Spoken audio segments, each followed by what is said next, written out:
Welcome to the Brand Runner podcast, where we discuss marketing trends and tech. A couple weeks ago, Apple released their latest ad called Crush for their newest iPad. This triggered quite a backlash instantly.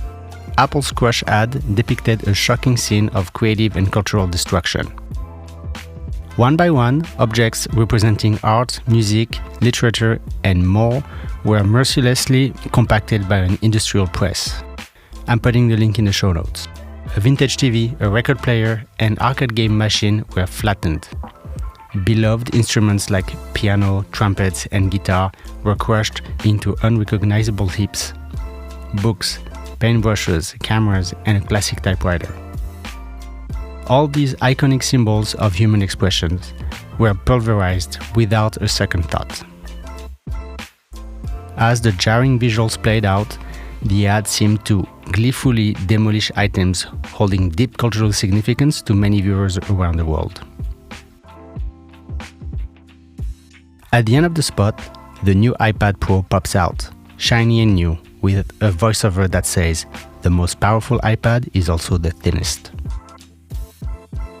Interestingly, Ad Age says that the ad was produced in-house by Apple, rather than by an outside agency. Let's talk a little bit about the controversy. Controversy number 1. There were some allegations that this ad was very close to an LG ad released in 2008 for the LG Renoir. This, basically, is the same concept, except the crushed props look now a little bit dated. I'm also putting the link of this ad in the show notes.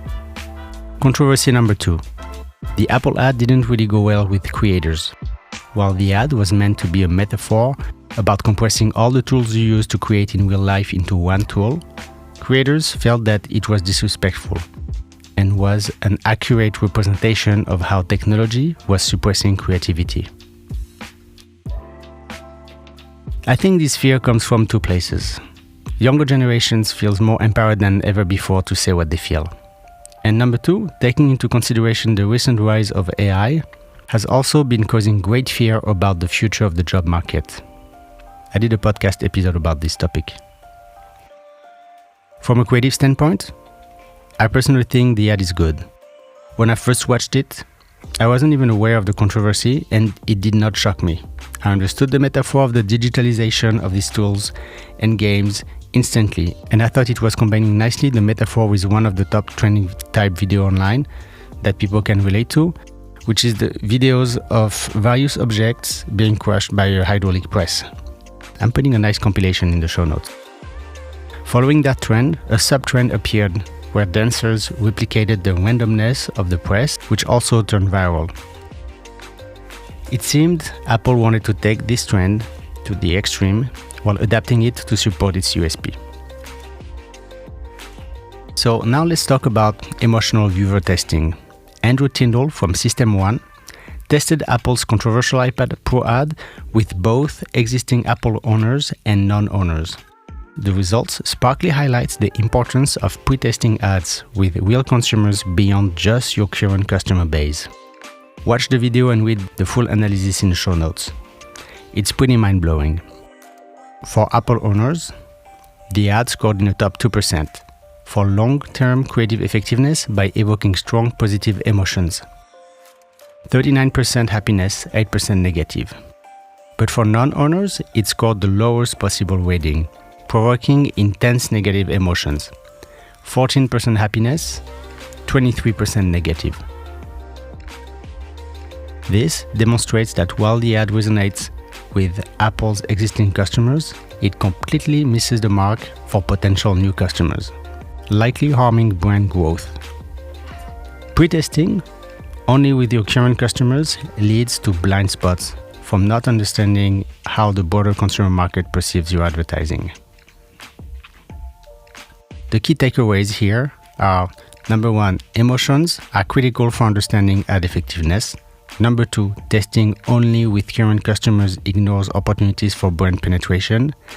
And number 3, rigorous pre-testing with diverse audiences is crucial before launching broad ad campaigns.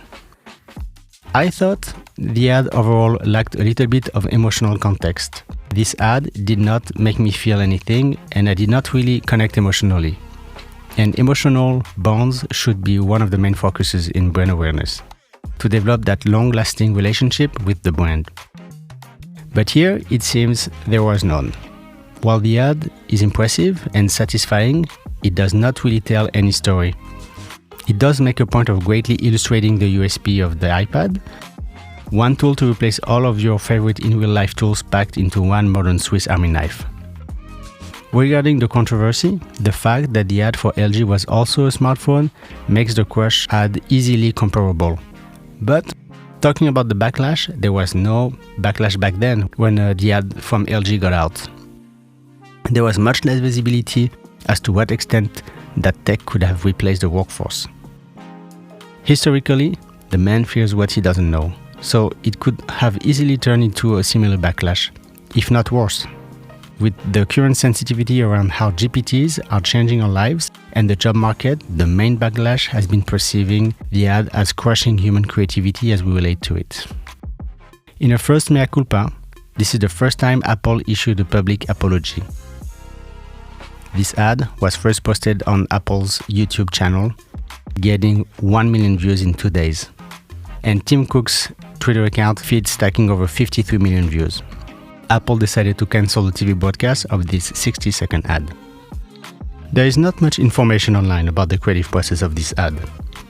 But I would think that a little bit of A/B testing, user testing would have given a clear signal on such a sensitive topic and how the ad could have been perceived before putting it out there.